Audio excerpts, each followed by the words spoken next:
Sarah Gibbs talks to Dominic Debartolo, who is about to star as Constantine in an adaptation of Anton Chekhov's The Seagull. Dominic talks about the reception of the play and provides some advice for young actors. Thanks for joining me today. You're an emerging artist in London. Can we begin with you telling me a bit about your background? I was born in southern Italy in Rossano, which is in Calabria. It's a very small town with less than 1,000 people, and I basically grew up in the countryside, so I had no idea of theatre and acting until I was 16. The reason I got into it was because my parents are photographers, and growing up in the visual arts linked me to films and acting, and then to stage. As soon as I finished high school, I was meant to go to Rome, but I then decided to go a different path and learn English and then be an actor. So, I came to the UK when I was 19. I took a gap year to study and learn English. Halfway through that year I started to audition for drama schools. Eventually, I did get a place, and I went to the Court Theatre, from which I graduated last year. What attracted you to the Seagull? Well, it's a funny story, because when I first started acting I was reading a Konstantin Stanislavski book, and he mentions the Seagull from when he was working on it. I became fascinated by the fact that it was written as a comedy, but it didn't work when they staged it as a comedy. Then, Stanislavski adapted it as a tragedy, and it was so successful. I got very curious, and I read the play.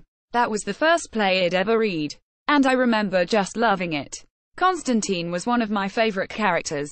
I think he was the first character I've ever wanted to play as an actor. Also, back then I could relate with him very much in terms of his relationship with the mother. Then the opportunity came along, and it was amazing. I thought it was the time for me to do it.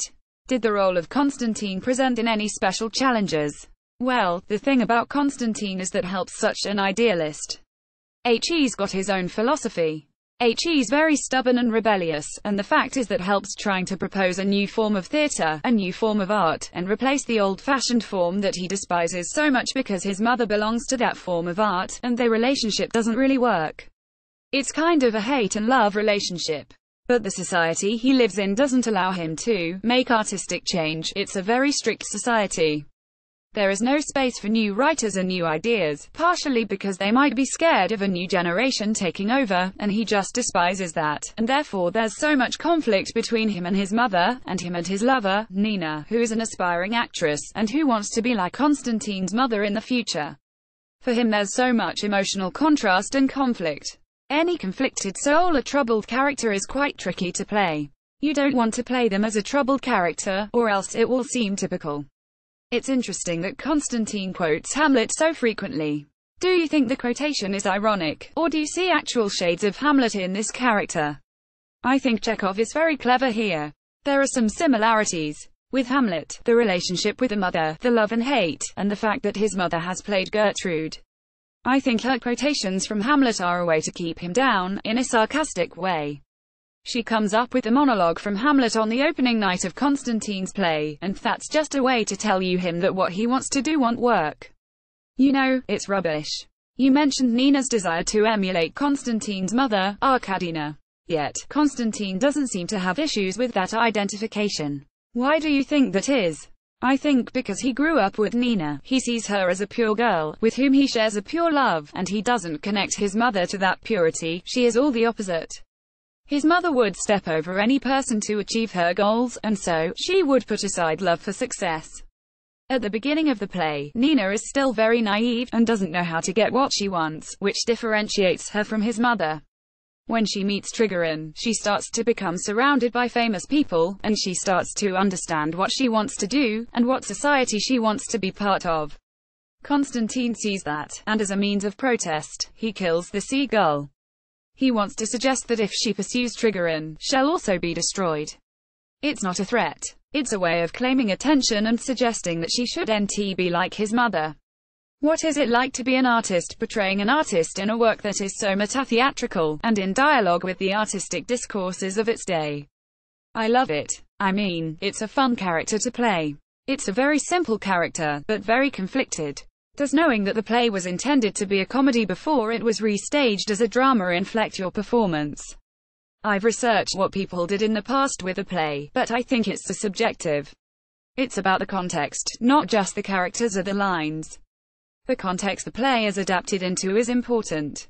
were staging the show as a tragicomedy, as it was meant to be performed. My take on the character is to try not to be too serious or dramatic, to keep some of the comedy. There are very comical moments, like the scene when his mother is wrapping the bandage on his head. It's a climax because they're talking about Trigorin and how Konstantin doesn't like him.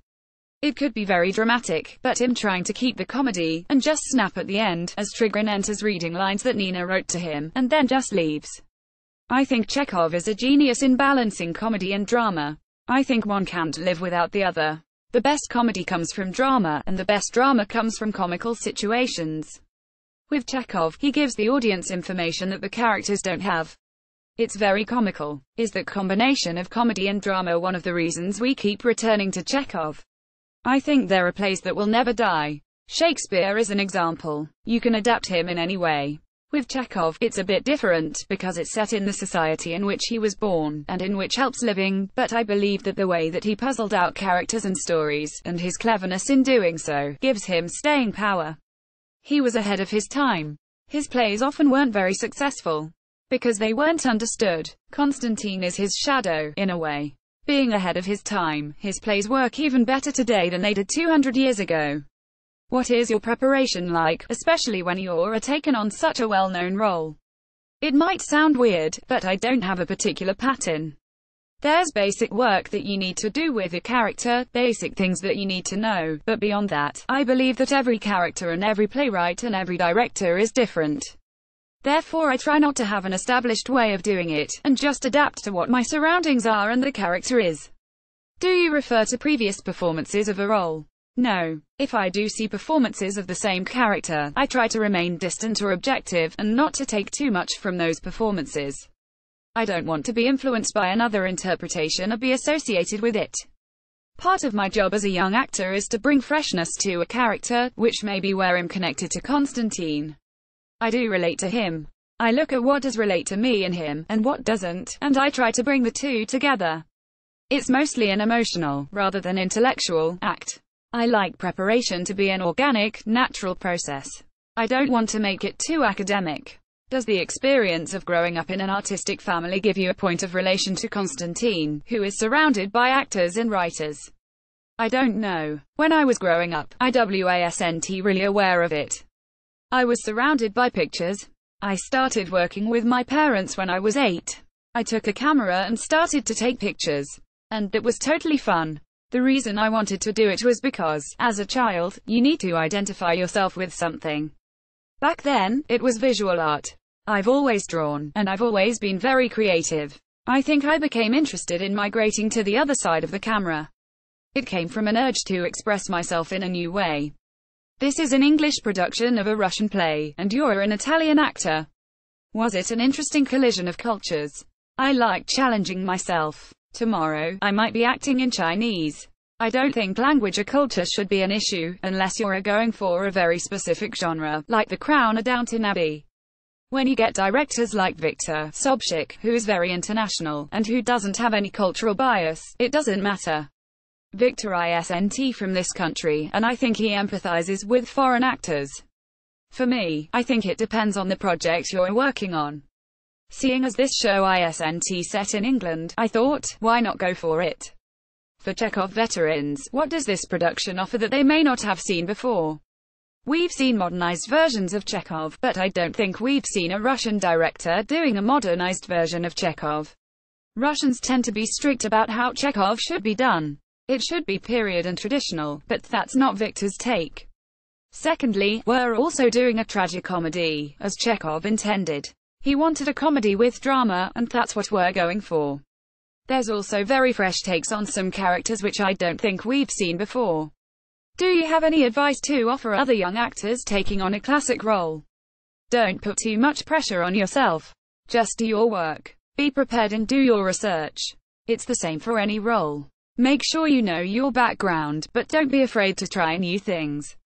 I need to experiment, otherwise I'll never grow as a human being and as an artist. Our thanks for Dominic for his time and providing such detailed answers. You can see Dominic in the Seagull at the Lion and Unicorn Theatre from the 17th of June 2018.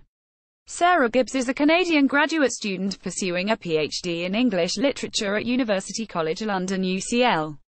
Her writing has appeared in Descant, Filling Station, and Novelty magazines.